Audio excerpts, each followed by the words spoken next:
Hi there, I'm Luke, your friendly language and linguistics enthusiast, and this is Go Natural English.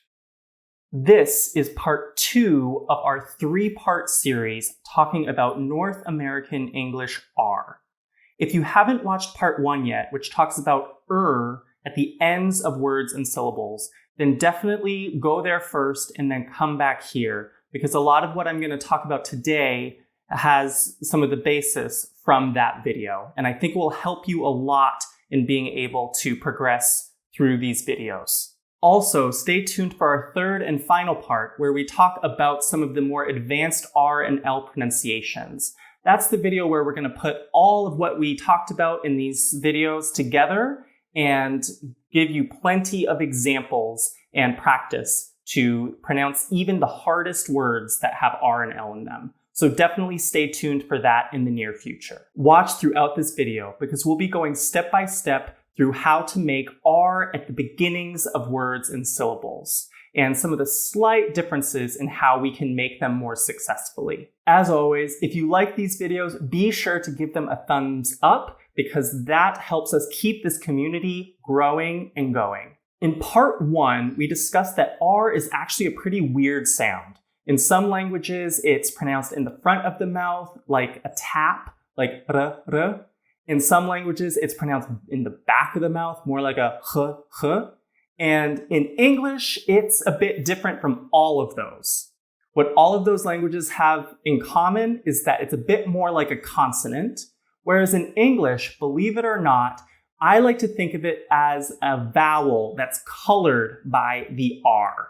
That's why in part 1, we talked about as vocalic R, where vocalic means vowel.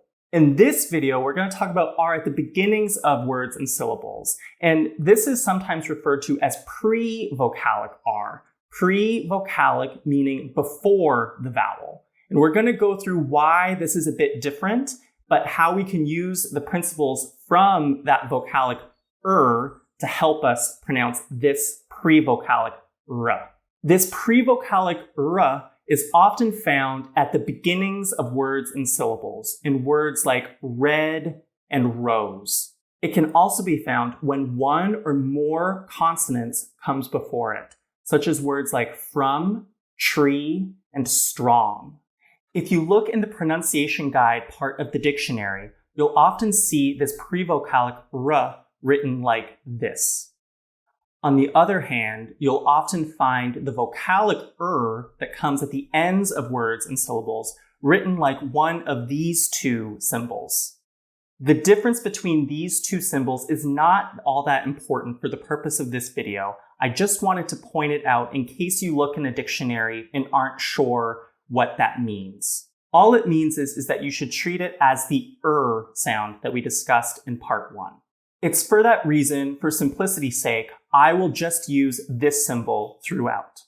So you might be asking yourself, why do we make a distinction between r and They sound pretty similar. But the reason why I like to discuss them is because these make actually a big difference in the errors that some speakers make when learning English. I'm going to give you some examples just to illustrate it. Let's take a Japanese speaker learning English. I think it's pretty well known that sometimes Japanese speakers have a hard time distinguishing between the R and the L sound. But this tends to happen at the beginning of words, so the pre-vocalic r that we're going to talk about today, where they'll say a word like rice and it might be pronounced as lice. We don't see the same pattern when it's an at the end of a word or syllable. Take, for example, the word her. You don't hear Japanese speakers saying whole, replacing the R with an L.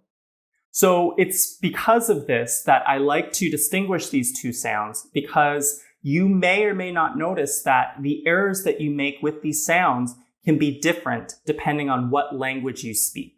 In fact, I often like to think of the pre-vocalic r as a fast and I'm going to explain to you how that comes about.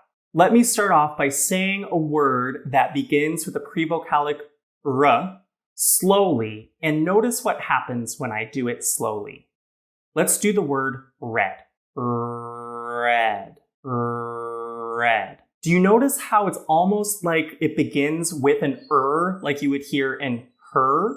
When we speed it up, it's like a fast version of that. So we don't go around saying red, rose, but we say red rose. The point is, though, is that we get our tongue in the same position as we do for We do similar things with the y sound, like in you, and the w sound, like in we. If you slow down you to you, the y is almost like a fast version of e. Listen again. You. Same thing for w. It's like a fast version of oo. Like in we. The same principle applies with the pre-vocalic r. It's like a fast It seems small, but this can be a helpful mental trick to help you remember to do red roses. A lot of my students will instead do the type of R from their language, like red roses, for example, in Spanish or Italian. But if you apply the principles that we learned in part 1 with the you can say an awesome North American English sounding r, red roses. So always think of those as fast, quick ers.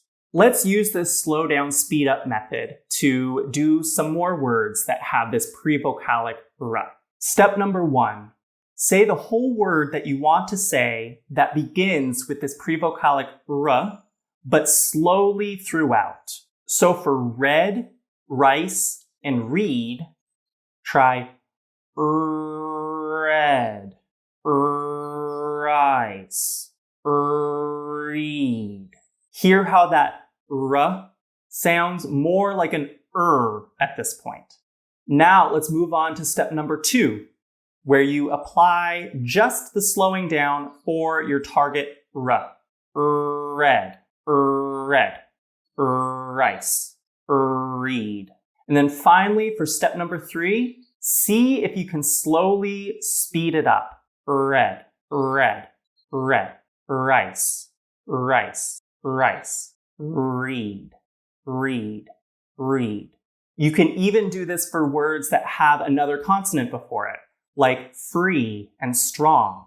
Free, strong. And speed it up a bit. Free, strong. And then fast. Free, strong. In fact, you can even think of Frosted Flakes. If you've ever seen the cereal boxes where Tony the Tiger says, they're great, he's giving an example of this where he holds on to that leading into the rest of the syllable. They're great, where he does that vocalic This can be a helpful strategy to help you figure out where to place your tongue, because when you give it a bit more time to get in that position, you'll be more successful than if you keep saying it really fast, but not quite getting the right pronunciation. A final point that I want to make is that sometimes you hear this when there's an R in between vowels in the middle of the word.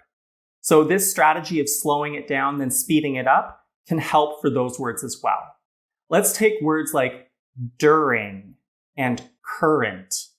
You can start it slow, holding on to that vocalic that we discussed in part 1, and then let it progress into this r that we talked about.